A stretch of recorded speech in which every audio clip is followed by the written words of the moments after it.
La maladie de Lyme transmise par les tiques est une menace bien réelle au Québec. Bonjour, je me nomme Claudette Piché. J'ai fait cette vidéo pour informer les gens de la situation de la maladie de Lyme au Québec.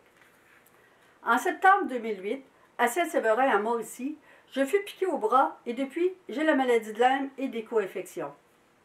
Il est possible d'être malade sans présenter le moindre signe extérieur de maladie. Un faible niveau d'énergie et un dysfonctionnement neurologique et cérébral n'altèrent souvent pas l'apparence d'une personne. Il est possible qu'un patient soit atteint de la maladie de Lyme s'il n'a pas l'air malade. C'est ma situation, tout comme c'est le cas avec d'autres maladies.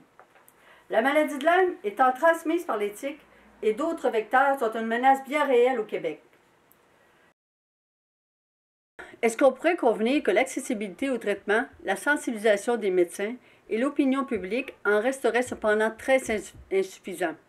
N'y aurait-il pas de plus en plus de personnes au Québec qui seraient aux prises avec ces maladies? Pourquoi, malgré la gravité des symptômes, fort peu d'entre elles le sauraient et encore moins recevraient un traitement approprié? Serait-ce tout simplement parce qu'au Québec, la chronicité de la maladie de Lyme n'est pas reconnue par le protocole de soins en vigueur, IDSA? En dépit de la position officielle, les tiques porteuses de la maladie de Lyme seraient bien implantées non seulement en Estrie et en Montérégie, mais dans presque toutes les régions du Québec. Cela parce qu'étant transportées par les oiseaux migrateurs dans le corridor du Richelieu qui prolonge celui de la rivière Hudson.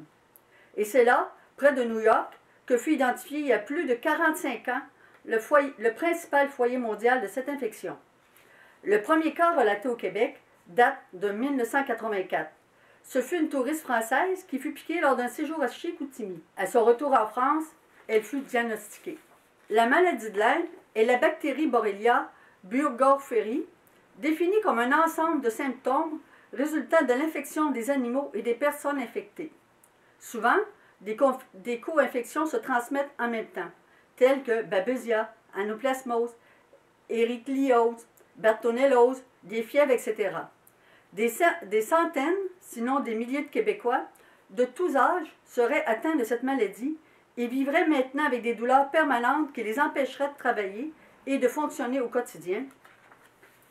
À la recherche d'un diagnostic et par la suite d'un traitement, ces personnes seraient confrontées à la position officielle de la santé publique du Québec. Beaucoup de malades se sentiraient obligés d'aller se faire traiter à l'extérieur de la province, pour la plupart aux États-Unis, où l'expertise s'est développée depuis plus de 40 ans et ayant la liberté de traiter le stade chronique de cette maladie. Si vous pensez avoir ces maladies ou encore avoir été piqué par une tique, il serait judicieux de visiter le site CanLyme afin de vous informer des précautions à prendre. Fondation canadienne de la maladie de Lyme, www.canlyme.org. Il est important de sensibiliser nos enfants à cette réalité.